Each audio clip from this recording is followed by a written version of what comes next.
ஆச்சி கொழுக்கட்டை மாவு வந்தாச்சு. ஆச்சி கொழுக்கட்டை மாவிற்கு கொழுக்கட்டை அச்சை கேட்டு வாங்குங்கள். சென்னை, பெங்களூரு, கொல்கத்தா உள்ளிட்ட சில நகரங்களில் ஏர்டெல் சேவையில் தடங்கல் ஏற்பட்டதாக தகவல். வாடிக்கையாளர்களுக்கு ஏற்பட்ட சிரமத்திற்கு வருந்துவதாகவும் உடனடியாக தீர்வு காணப்பட்டதாகவும் ஏர்டெல் தரப்பில் விளக்கம்.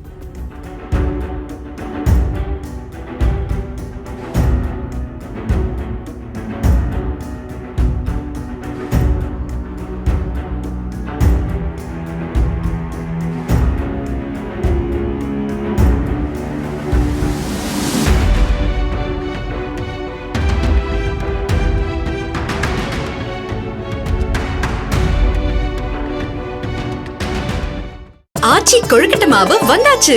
ஆச்சி கொழுக்கட்டை மாவிற்கு கொழுக்கட்டை அச்சை கேட்டு வாங்குங்கள். பிளே ஸ்டோர் மற்றும் ஆப் ஸ்டோரில் இருந்து பாலிமர் செயலியை QR கோடு மூலம் பதிவிறக்கம் செய்யுங்கள். செய்திகளை உடனுக்குடன் பெறுங்கள்.